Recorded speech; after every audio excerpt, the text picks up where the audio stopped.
If I hadn't heard the sound of the slap, I might have thought it was just another cruel word. But it wasn't. It was louder. Sharper. A sound you can't take back. My name is Sophia.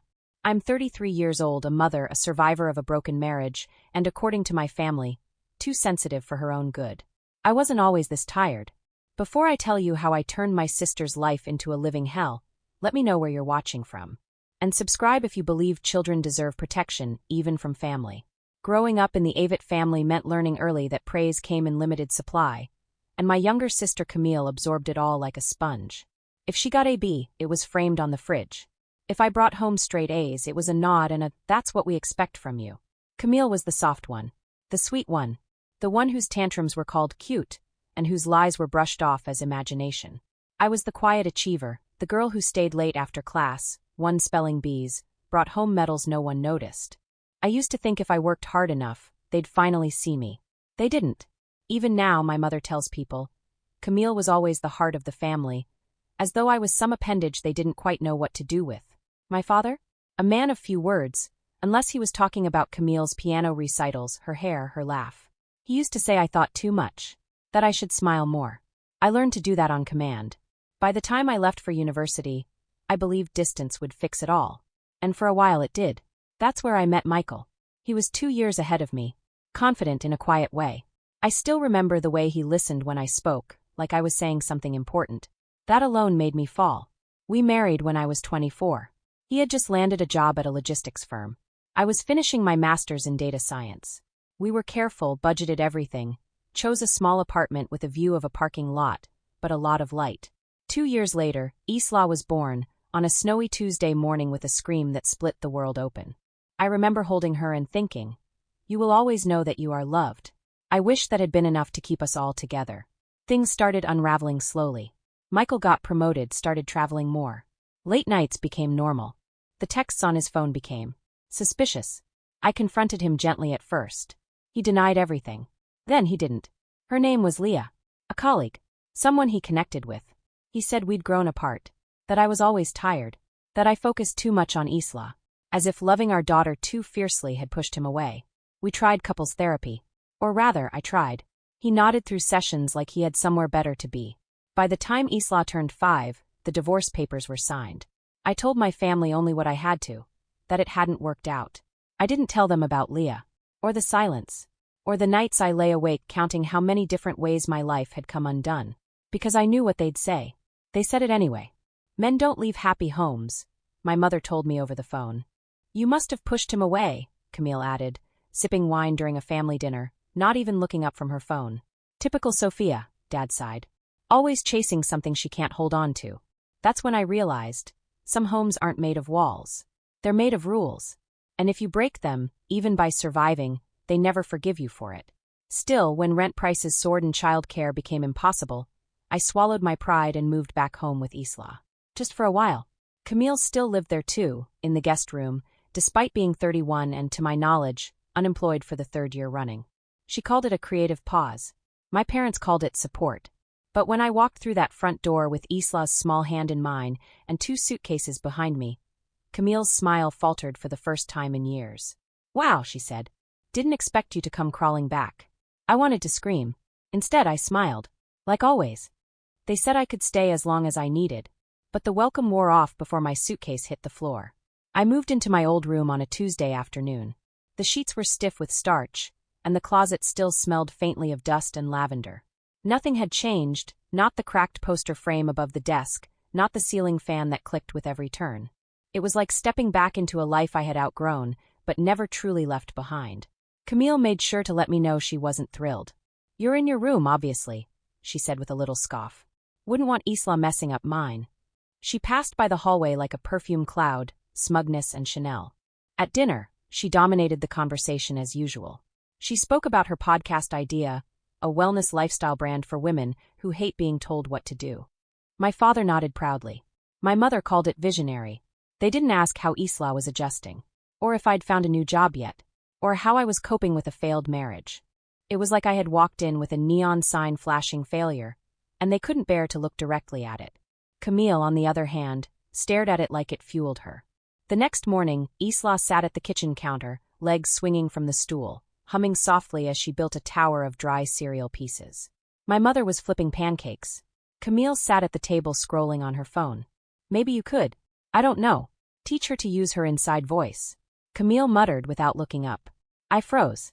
Isla stopped mid-hum and looked up at me like she'd done something wrong. She's not being loud, I said quietly.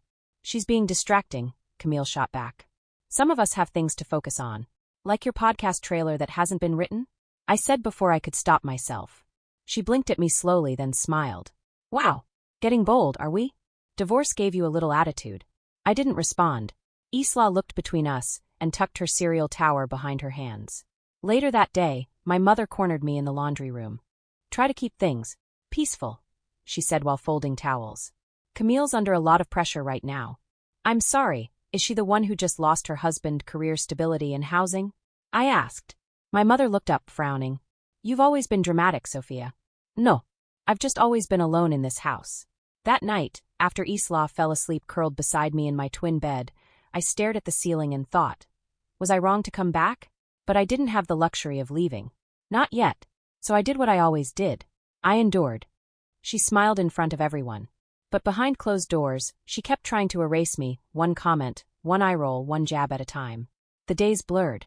Job applications. Grocery lists. Prepping Isla's lunch.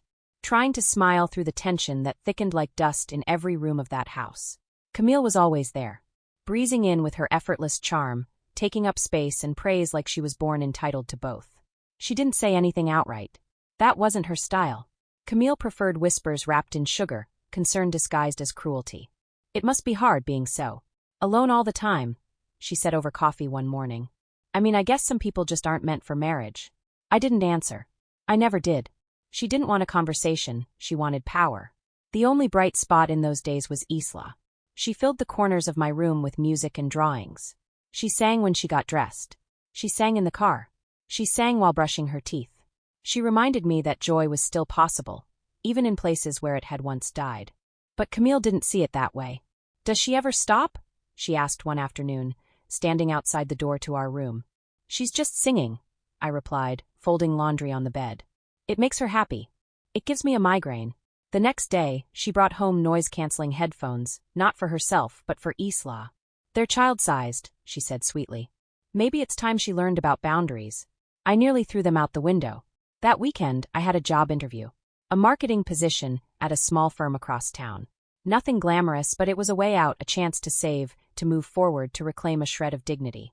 As I got ready, Isla sat on the edge of the tub watching me apply mascara. You look like a queen, she whispered. I smiled in the mirror. Then that makes you a princess, right? No, she said seriously. I'm a lion. When I walked into the kitchen, Camille was standing by the fridge in one of her cropped workout tops, sipping a green smoothie. Wow, she said, eyeing my blazer. Didn't know they still made shoulder pads. Interview, I muttered, grabbing my keys.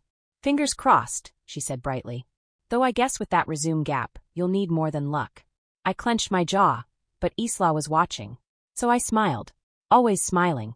That evening, after I returned home, my mother asked me how it went, but in the tone of someone making small talk at a funeral. Well, they probably want someone younger, she added before I could answer. Camille chimed in. Or someone who hasn't been out of the game so long. I bit down so hard on my tongue it bled. Later that night, I found a crumpled page of Isla's drawings behind the couch. It was a picture of our family, but Camille was scribbled out, her face covered in angry red crayon. Isla never said a word, but the drawing said enough. She was starting to feel it too. She was starting to see. Some people break like glass. Others shatter like silence. It was supposed to be just another family dinner. Roast de beef, steamed vegetable, Camille's signature quelle salade. My mother insisted we all sit down together. For once. My father had just returned from a business trip and sat at the head of the table like a king who barely knew the names of his subjects. I kept my head down. Isla sat beside me, humming softly while she colored. She had a fresh sheet of paper and her favorite markers. She always brought her own joy. Do we really need crayons at the dinner table? Camille asked, swirling her wine. She's being quiet, I said. She's being weird. I took a breath. I'd gotten good at that.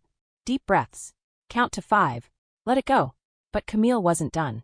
You know, Mom, she said, spearing a piece of roasted carrot. I read somewhere that children raised by single mothers are more likely to have behavioral issues. Camille, my mother warned half-heartedly. I'm just saying. Sophia's clearly trying, but Isla's intense. Always singing. Always on. Some kids need structure. And some sisters need therapy, I said calmly. Camille froze. My father cleared his throat. Sophia, he said, not looking at me. Let's try to keep the peace. There it was again. The peace I was always responsible for keeping.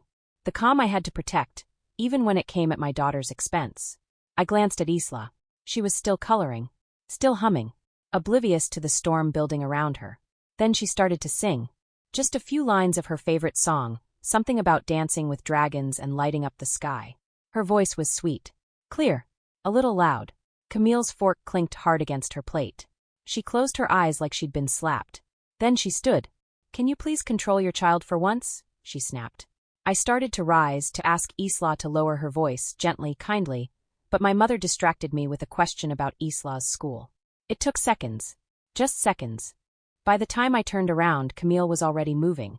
She crossed the room in 4 strides, towering over Isla. My daughter looked up at her, confused but unafraid. And then slap. The sound echoed like a gunshot through the dining room. The room went still.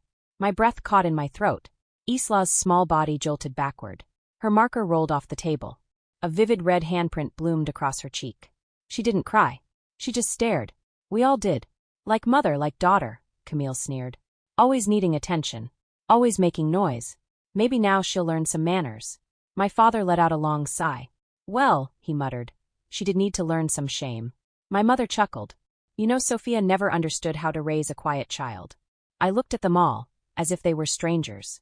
No, not strangers. Witnesses. Participants. Enemies. And then I saw something none of them noticed. On the far end of the room, sitting silently with a plate of mashed potatoes and a lav mic still clipped to his collar, was my cousin Jonah. The one filming his Family Roots documentary. The one who had never stopped recording. Some people say silence is strength.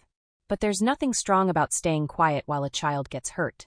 After the slap, Isla just stood there, frozen, one small hand to her cheek, her eyes too wide, too still. I don't remember standing up. I don't remember crossing the room. All I know is that within seconds I was kneeling in front of her, checking for swelling, whispering that she was okay, even though I wasn't sure if I was. I turned to Camille, shaking. You touched my daughter, I said, my voice low, dangerous. Oh, stop, she scoffed. It was barely. Say it again. Out loud. I cut her off. Say it was barely anything while she's standing right here with your handprint on her face. My mother stood then, moving toward us like she might defuse the tension. Let's not make a scene, she said. No, I snapped. Let's make the biggest goddamn scene this family's ever seen. My father's voice came from behind me. Sophia, be rational. Sit down. Have a drink. We can talk this through. There's nothing to talk about, I said, already turning toward the door. I gathered Isla into my arms.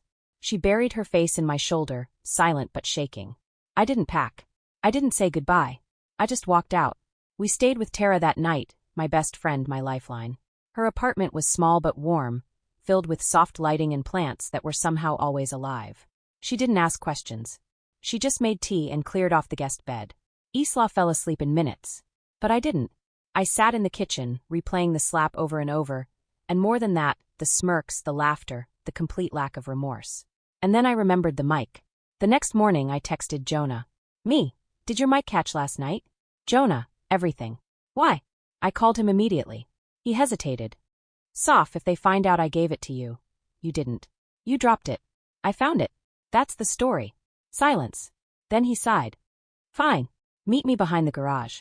Half hour. The flash drive he handed me was small. Plain. But it felt heavier than it should have. It's all there, he said. The slap. Camille's voice. Your dad. Your mom. Everything. Thank you, I whispered. He hesitated. What are you going to do with it? That's what I'm trying to figure out. That evening, I played the audio for Tara. We sat at her kitchen table, Isla sleeping again down the hall. The recording was worse than I remembered. Camille's voice was sharp and mocking.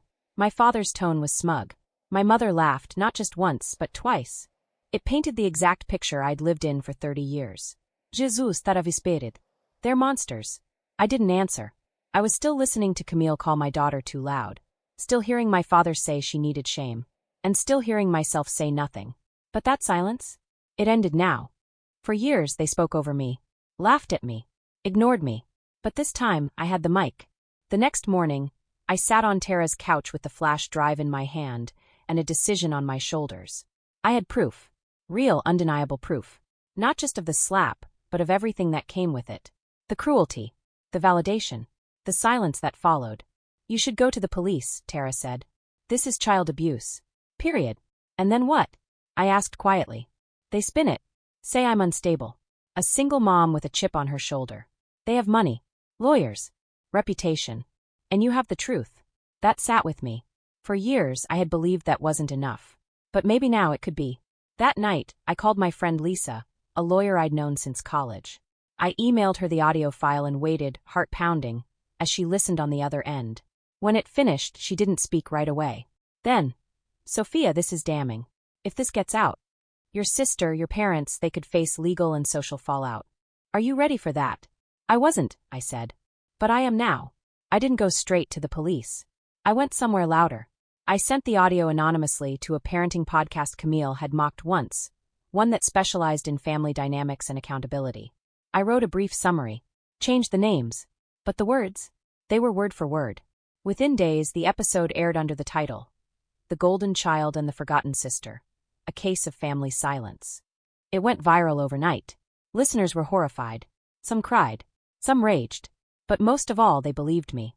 Camille didn't know at first. Neither did my parents. But then the comments started flooding in. Someone recognized Camille's voice. Her phrasing. The exact sentence, like mother, like daughter. Always making noise. By the end of the week, Camille's podcast deal fell through. Sponsors pulled out. Her name began trending, not for her vision, but for her violence. Then the local news got involved. And that's when the phone rang. Mom, what did you do? Me. Told the truth. Mom, you humiliated this family. Me. You did that the moment you laughed after your granddaughter got hit. Mom, we were joking. You always take things so. Me. No. I always took things. That's over now. They tried to threaten legal action. Lisa shut it down before it began. They tried to beg for forgiveness. I didn't answer. Camille sent a text. One line. You've ruined everything. I stared at the message for a long time. Then I deleted it. Not everything was ruined. Some things, like silence, like fear, were finally being destroyed so something better could grow in their place. They told me to be quiet, to be grateful, to forgive what was never sorry. Instead, I spoke. And I'm not done. 3 weeks passed. Camille disappeared from social media. My parents stopped calling. The house I'd grown up in, that mausoleum of denial, was now the one trying to bury its own shame. But I was done carrying it. For the first time in my life, the weight wasn't mine. Isla changed too. Slowly, gently. She started humming again, little tunes at first, under her breath while drawing. One day, she sang while brushing her teeth, and I froze in the hallway. Just listening. The bruise had faded. But the sound, that was healing. One evening, we danced barefoot in Tara's kitchen. Some silly kid's song played on her speaker. Isla laughed so hard she hiccuped. And for the first time in months, I laughed too, a deep belly laugh that came from somewhere I didn't know was still alive. The job I interviewed for called back. I got it. They were aware of the story, of course. Everyone was. But the woman who hired me, a sharp, tired-looking creative director, just smiled and said, anyone who protects their kid like that? That's who I want on my team. So I started fresh. New job. New apartment, nothing fancy but ours. Small balcony. Big light. Quiet neighbors.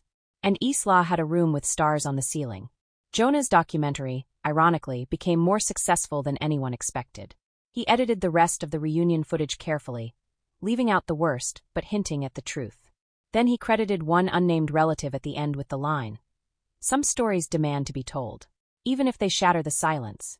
I tell this story now for one reason, because someone somewhere is being told to sit down, to shut up, to not make a scene. Maybe it's you. Maybe you're where I was, living in a house full of voices that never once asked how you feel. So listen, you are not too loud. You are not too emotional. You are not wrong for wanting peace. And if you've ever been slapped with a hand, with a word, with silence, you don't owe anyone your silence in return. You owe yourself your voice. So use it.